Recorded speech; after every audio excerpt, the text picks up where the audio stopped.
Bienvenue aux chroniques du contrôle de gestion.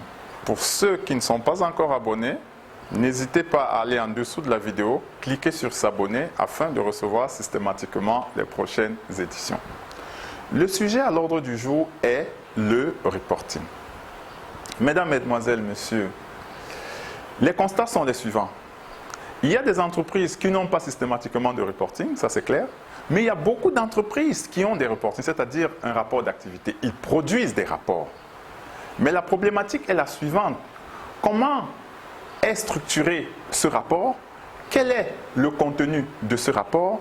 Est-ce que ce rapport permet au destinataire de pouvoir comprendre? Est-ce qu'il a des éléments qui lui permettent de pouvoir prendre effectivement des décisions? L'autre constat est que beaucoup d'entrepreneurs aujourd'hui, beaucoup de promoteurs d'entreprises, à un moment donné, ont l'impression qu'ils ne maîtrisent plus rien. Ils ont l'impression que leur entreprise leur échappe. Ils ont l'impression que ce ne sont plus eux les véritables décideurs au sein de leur entreprise. Pourquoi? Parce que les rapports qui sont remontés ne leur permettent pas facilement de pouvoir comprendre ce qui se passe. Ces rapports sont touffus, ces rapports sont déstructurés et cela donne l'impression à l'entrepreneur, au destinataire de ne rien comprendre. Et donc, résultat de course, ils n'ont pas de véritable visibilité sur leur activité. Vous savez, dans ce cas, beaucoup d'entrepreneurs qui nous disent généralement « Je ne peux plus continuer à investir tant que je ne maîtrise pas l'existant. » Et ce sentiment vient du fait qu'on n'a pas de bon rapport sur ce qui se passe au quotidien dans son entreprise. Cela nous amène donc à définir le reporting. C'est quoi un reporting?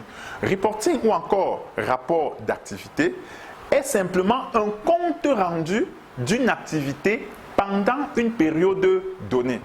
Ça voudrait dire quoi? Ça voudrait dire que moi, qui ne suis pas là au quotidien, j'ai besoin à un moment donné qu'on me fasse le point sur ce qui s'est passé. C'est de ça qu'il s'agit.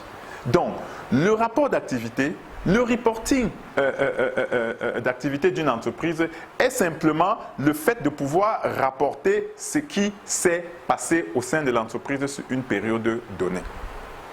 C'est quoi donc l'importance du reporting? C'est quoi l'importance d'un rapport d'activité? Le rapport d'activité 1 permet au destinataire de pouvoir maîtriser son activité, de pouvoir avoir des éléments de prise de décision et finalement de pouvoir décider. Parce que je ne peux pas décider si je n'ai pas des éléments pour pouvoir décider. Et les éléments qui me permettront de décider doivent se retrouver dans mon reporting. Pourquoi le reporting est encore important? Le reporting est important parce que cela va nous permettre de façon périodique de nous poser les bonnes questions. La notion de performance veut qu'on puisse être en mesure d'atteindre nos objectifs. Et ce n'est pas à la fin de l'année qu'on se posera cette question. On doit pouvoir se poser cette question à la fin de chaque mois. Et donc, le reporting nous permet à la fin de chaque mois de nous poser la question de savoir où est-ce qu'on en est par rapport à ce que nous avons prévu. Est-ce que nous avons bien fait? Pourquoi avons-nous bien fait? Comment pouvons-nous continuer à bien faire? Pourquoi avons-nous mal fait? Qu'est-ce qu'on peut faire afin de remédier à cela les mois à venir? Or, puisque celui qui décide véritablement n'est pas au sein de l'entreprise de façon quotidienne, il est important que les informations qui lui sont remontées soient faites d'une certaine façon à lui permettre de comprendre, de maîtriser et de pouvoir décider. Mesdames, Mesdemoiselles, Messieurs, vous comprenez donc que le reporting, tout l'enjeu du reporting, toute l'expertise du reporting réside dans la façon de définir le contenu du reporting. Qu'est-ce qu'on doit mettre dans le reporting? Quels sont les axes d'analyse qu'on doit mettre dans le reporting? Quels sont les types d'informations qu'on doit mettre dans le reporting? Comment est-ce qu'on doit structurer ces informations? Sur quel support est-ce qu'on doit mettre ces informations? Parce qu'il est important, il est même capital de pouvoir faciliter la vie au destinataire du reporting. Celui qui reçoit le reporting ne doit pas réfléchir pour comprendre ce qui est dans le reporting. Or, généralement, quand on reçoit des reportings, on est encore appelé à faire appel à la personne qui a rédigé le reporting pour pouvoir lui poser des questions. Or, cela ne devrait pas être fait. Les managers, généralement, n'ont pas assez de temps.